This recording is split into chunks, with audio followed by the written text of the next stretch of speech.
strong balance sheet, low debt. But who would believe in Africa and the Middle East and in this 17 years ago? So what I'm trying to tell investors, all my friends, I say, listen, if you are daring, if you want to have double-digit growth, certain neighborhoods. Now, all my Arab friends, they prefer to fly to Paris, have a meeting. But no, this is Africa. We are going to Zimbabwe. So would you like to fly to Lagos and do business and have a double-digit growth? Or you can go to London, it's 5%. If you're lucky, you can 5%. You can go there. So a lot of my friends, they like to fly to London and Paris and New York, but that's fine. I do that too. So what I'm trying to say is that, what I'm trying to say is that I really believe that there is 1.1 billion people in Africa. There is huge potential, direct, indirect. It's going through its growing pain like the Middle East. Without a doubt, if you want to give it a try, it's worth the try. So I am in Uganda, I'm in Nigeria, I'm going tonight to Rwanda, we are in Mozambique. I went to your lovely country twice, but I was just exploring, and I think that the potential is great, and we're willing to take the risk. But honestly, I think it's good. I want to follow up on just a few things you said about kind of being a pioneer in some harsh territories, as some might see it, for those that don't live here. Some of the laws and regulations in these countries are highly protectionist. And how do you navigate through them so that you're not seen as an exploiter? How do you come across as a friend of the country that actually wants to do good? Of course, we are driven by profit and loss. That's the fact. How can you be a good human being and for the people? I think we should. But everywhere we go, we try to find local partners, use friends and relationship and let people invest with us in these countries, but at the same time, we make sure that we use local contractors, local suppliers, local staff. And all, we operate in 14 countries. Every single country is fully operated by the local themselves, and they do an incredible job. We have an operation in Egypt. I think in Egypt last year, all the trouble in Egypt, we only worked 11 months, not 12 months. Total sale was $1 billion. The last 3 months in Egypt, we went up 30%. So keep watching the bad news. I'm doing the investment and I'm making the so what I'm trying to say is that I really think we should be responsible. Not responsible to be responsible toward the society, but should be also responsible to do a good job. We should do the right thing. Of course, you'll contribute to employment, you will contribute to promoting the city, you'll create trust in the development. While you're developing, you're highlighting the countries that you operate in. And if you can do some other good while you're operating, I think you should do it, and you should be responsible. We are making good profit. But remember, we are growing and making double-digit returns, right? So we should be good to the society in every element and every side of it. I don't know if I answered the question. Sure, go ahead. I think the question of morality in investing in Africa often comes up in relation to China. Mm-hmm. One example I like to use is the DRC. Many people who don't understand the African investing environment today, la Chine qui investissent et puis le FDC.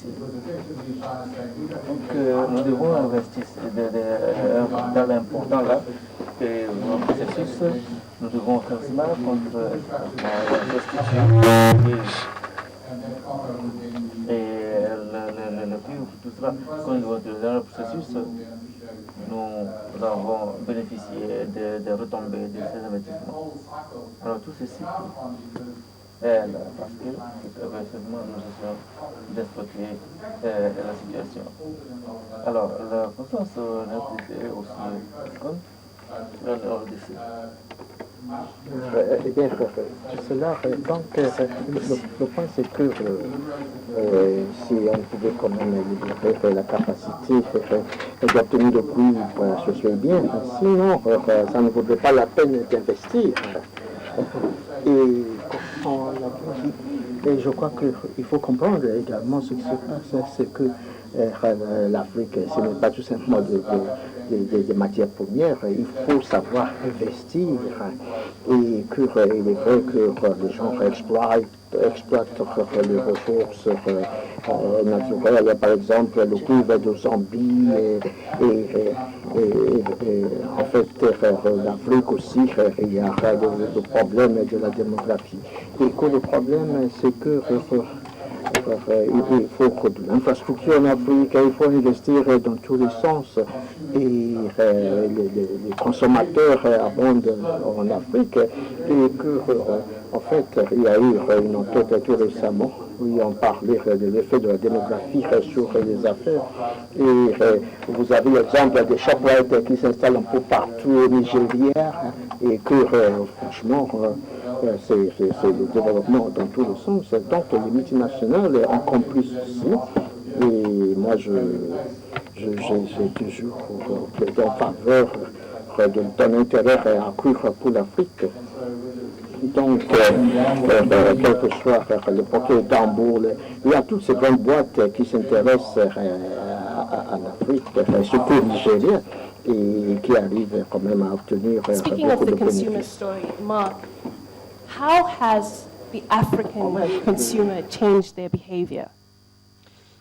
Well, I think the great thing to remember is that Africa's now got 50 cities of over Alors, il y a 50 if villes you qui start looking sont at segmentation on voit la of the segmentation 1.1 billion sort of working people in Africa that's going to be by 2020, what you can see is very clear sort of strata between the people who are obviously still very much in survival mode, which is about half the population. But you've got aspiring families, you've got people who are familles qui classes, you've got des gens qui vont de la classe rich people in moyenne, Africa who les are actually riches en driven by, for Afrique, example, demand for luxury sort of qui products. aussi le goût So as Colin was de saying, I luxe. think what we Comme see dit, is that, lorsqu'on and again, think of the parallel of what's going on in China. China is talking about how does it move from an investment and savings account into how does it sort of create domestic consumption. This is all about balance. And as we sort of want the emphasis on infrastructure, also what you want domestic consumption to rise within individual countries. As it rises, you've got to be able to target products and services to specific segments. One of the big challenges in Africa, particularly in supply chain, is how do you get whether it's food or agri-products from the land into the cities. But it's also how do you get the consumer goods into the cities. And the last mile issue is going to be a huge investment challenge, I believe, for many of the consumer goods companies. And that's where things like using mobile phones, digital technologies, ultimately will help sort of drive consumption. So I think that as we talk about the infrastructure side of the equation, I think it's really important we balance that up by thinking a lot about how consumption patterns are going to change. There is distinct segmentation occurring in Africa, and I think there's huge opportunities, particularly if you look at those 50 cities of over 1 million in Africa. Thank you so much. BC. Yes, I wanted to say that whilst we continue to think about the big multinational institutions coming from outside of Africa into Africa, we've got to accept that they have a role to play, but what will change the economy of Africa and increase financial inclusion and bring the less privileged into the economic bracket would not be the multinational institutions. We have to look inwards and see what can we do that would create enabling environment for small and medium-scale businesses in manufacturing, in services, to thrive. These are the ones that will provide employment for 20 people here today. In the entire banking industry in Nigeria, the total number of employees is 80,000 people, and that's a big segment of the market. So we've got to realize that yes, the foreign institutions will come and we need them because of the multiplier effects of what they do, but you can't do that in isolation. We've got to solve the problem of making sure that we engage the youths. Now, how many people will these multinational organizations employ? Now, we operate as a bank in 5 different countries outside of Nigeria. And the story in each country is such that we are amazed by the opportunities. And we just begin to wonder how long it took us up to this time for us to come into those environments. Yes, there are infrastructural issues in Africa, but those are in fact opportunities for investments. You can imagine if we get rail transportation right, because you keep talking about power. Power comes to play. people produce, what it takes them to transport these things to the end consumer is enormous stress. So what I'm saying is